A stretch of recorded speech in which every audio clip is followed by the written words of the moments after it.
নমস্কার বন্ধুরা, চলে এসেছি আরেকটা নতুন রেসিপি নিয়ে। তোমরাই আজকে দেখে কমেন্ট করে বলবে আমি কি রান্না করছি। বাসমতি চাল নিয়েছি 3 বাটি, সেটাকে ভালো করে জল দিয়ে ধুয়ে পরিষ্কার করে নিচ্ছি। আর নিয়েছি সয়াবিন, বটবটি, গাজর, ক্যাপসিকাম আর একটা আলু ডুমডুম করে কেটে দিয়ে দেবো। যদি আমার চ্যানেলে নতুন হন, চ্যানেলটি সাবস্ক্রাইব করে পাশে থাকবেন। আচ্ছা বলুন তো, এই গরমে কি বেশি রান্না করতে ভালো লাগে?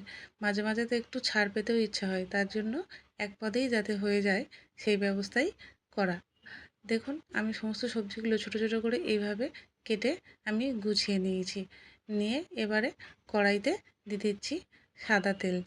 এবারে কড়াইটা গরম হয়ে গেছে, ওর মধ্যে দিয়ে দিচ্ছি শাহি জিরা। এবার দিয়ে দিচ্ছি তেজপাতা ফোড়নে। তার মধ্যে আলুগুলো দিয়ে দিচ্ছি ডুমডুম করে কেটে রাখা। আলুগুলোকে ভালো করে একটু ভেজে নিয়েছি। নিয়ে এর মধ্যে দিয়ে দিচ্ছি চেরা কাঁচা লঙ্কা আর বটবটি আর গাজরটা দিয়ে দিচ্ছি আলুর সঙ্গেই একেবারে ভেজে নেব। ভালো করে লাল লাল করে একটু ভেজে নিচ্ছি। ওপর থেকে নুন ছড়িয়ে দিচ্ছি। ঢাকা দিয়ে দিয়ে ভাজলে সবজিটা সেদ্ধও হয়ে যাবে। এবারে দিয়ে দিচ্ছি আগে থেকে ভাপিয়ে রাখা সোয়াবিন। এই সময় আমি একটু গোলমরিচের গুঁড়ো অ্যাড করেছি, ওপর থেকে দিয়েছি। দিয়ে আমি সবজিগুলো এবারে ভাজা হয়ে গেছে, দেখুন তুলে নিচ্ছি। এবার ভেজে নিচ্ছি আমি পনিরের টুকরোগুলো, ওগুলো ভেজে নিয়ে তুলেছি। এবার তেলের মধ্যে দিচ্ছি এক টুকরো বাটার, আর সেই বাটারের মধ্যে ভাজবো ক্যাপসিকাম আর কাজুটা। তাহলে খুব সুন্দর একটা ফ্লেভার আসে, খেতেও কিন্তু খুব ভালো লাগে। একবার এইভাবে ট্রাই করে দেখতে পারেন।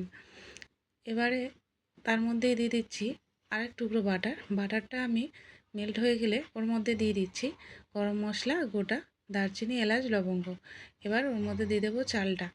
এই চালটা বাটারে এইভাবে ভেজে নিয়ে রান্না করলে স্বাদটা কিন্তু দ্বিগুণ হয় আর ফ্লেভারটাও খুব সুন্দর আসে। একবার এইভাবে ট্রাই করতে পারেন। এবার দিয়ে দিচ্ছি গ্রেট করে রাখা আদা আর জিরের গুঁড়ো। এটা দিয়ে চালের সঙ্গে ভালো করে মিশিয়ে নিচ্ছি।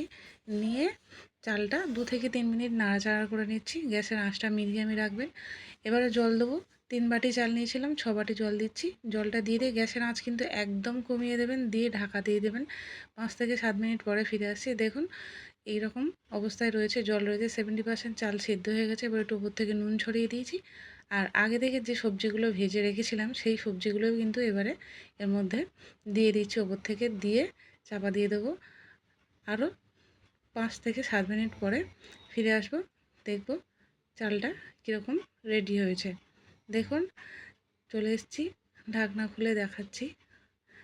একদম সুন্দর ঝরঝরে হয়েছে চালটা, কিন্তু একদম রেডি, একটু ভাঙেনি, সব কিন্তু গোটা গোটা আছে। দেখুন সুন্দর। উপর থেকে একটু ঘি ছড়িয়ে দিচ্ছি, দিয়ে ঢাকা দিয়ে রাখবো। দাদাভাইকে খেতে দিয়ে দিচ্ছি।